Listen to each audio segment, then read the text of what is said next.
this place in a movie, The Art of Ligaw, and then my reaction that time was, oh my gosh, I have to be there. I need to have an Instagram moment in that place. And then it happened in 2019, and now I'm back in this very beautiful place with the women behind the very beautiful Glasshouse Coffee, Miss Kim. Hi, Miss Kim!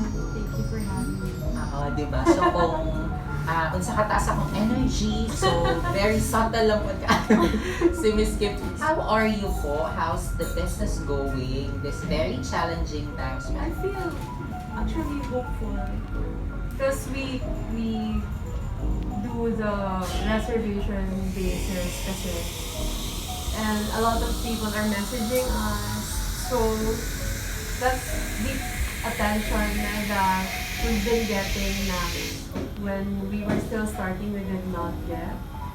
What do you consider as your most unforgettable coffee experience or a coffee date or a coffee moment na hindi mo talaga makalimutan? Or siguro during that time, you thought of why not having also my own coffee shop or my own cafe?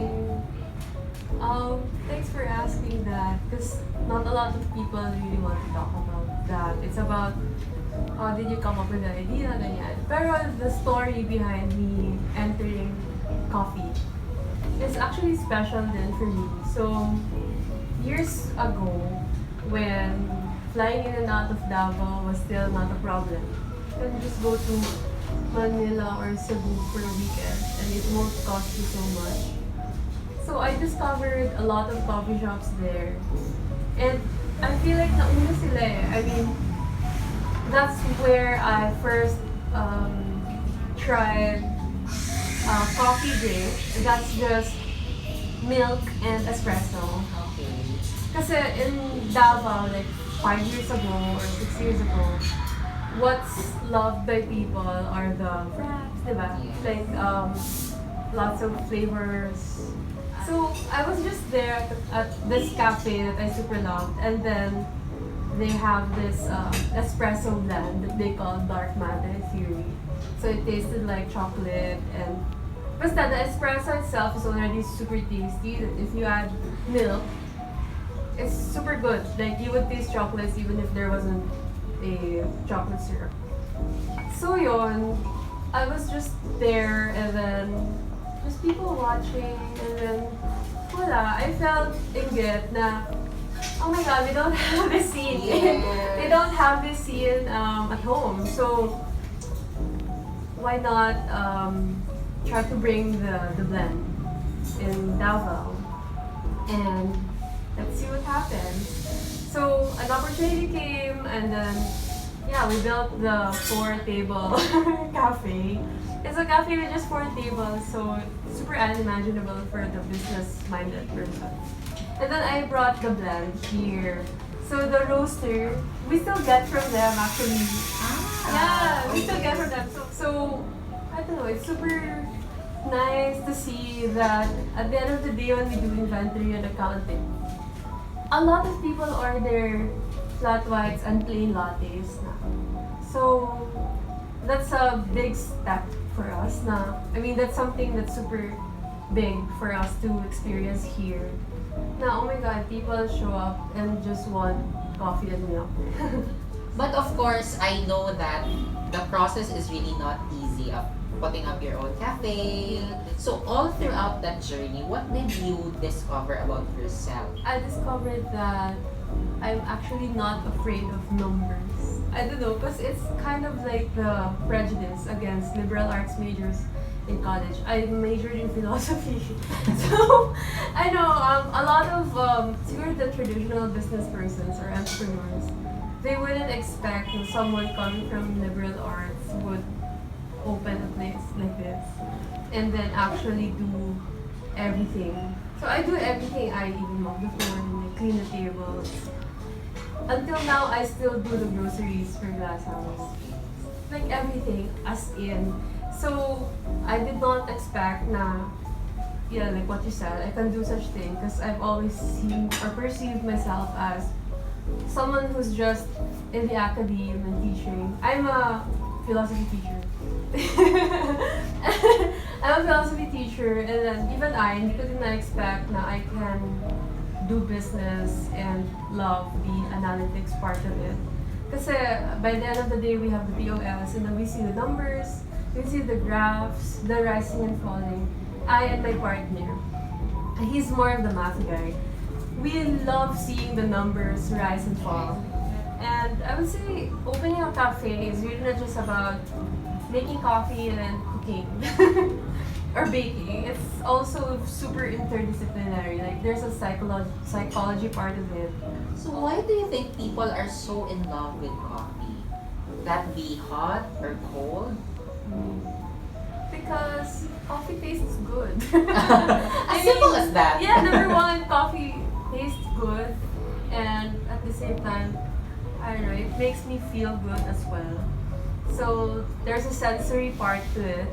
Like it smells good, it looks good, the latte art, the Instagrammable part. So there's the sensory part of it, but at the same time, there's also something beyond the senses about coffee.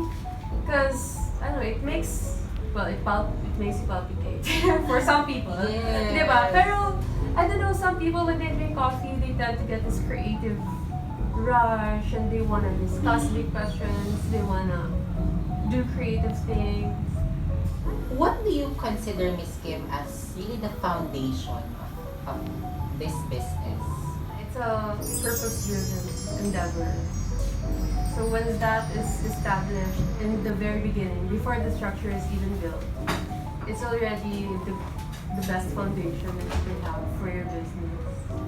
So the purpose of Glasshouse entering the coffee scene, and the earliest part of the endeavor was just about, I want to bring this type of coffee culture in Davao, diba? Pero later on, as the years progressed, it became deeper and deeper na Glasshouse is here not just because it's counter cafe culture to what we had before. I think there are already coffee shops that also do the same thing as what we're doing. But that purpose, I think that needs to be spelled out pa at this point. Because right now, I don't have like a clear manifesto of what Glasshouse is. I don't know, just that keenness to listen to, ano ba talaga yung Glasshouse? I mean, every day I ask myself that question. So, when each waking day, I bother myself to think about that question. What is Glasshouse? Why are we here? That's, I think, the best thing that keeps us in this place. How do you want people to remember Glasshouse Coffee? I want the cafe goers to remember Glasshouse Coffee as the cafe that felt like themselves. I want them to remember Glasshouse as a cafe that represented them. That's it. Na parang when you go to Glasshouse, you'll feel like, oh my god, this is so me. Diba? That's something deep, and it's not just this person coming here because the coffee is good or the bagels are good, but because the cafe gets them. I love it. So Miss Kim, let's invite everyone, and then for those asking or who wants to visit here, ano po ba yung like protocols that, I mean, kailangan ba nilang mag-reserve or contact ahead? Yeah. So of course, the minimum health protocols. So face shield, face mask, you're not very going to an interview. You reserve through the Instagram page, and then we will send the reservation form. You can even identify a new time range. So, like 3 to 5, ganyan, para undisturbed yun, dili ka magdali kinain nagkulat sa gawas, gusto mo gamit yung table. Kaya we reserve that spot na dyan for you. I feel like this process, on our 3rd year, this is how we are trying to also improve the cafe culture in Davao. Kaya ang mga tao, mag-reserve na sila. They won't just show up and demand na you will give them a spot.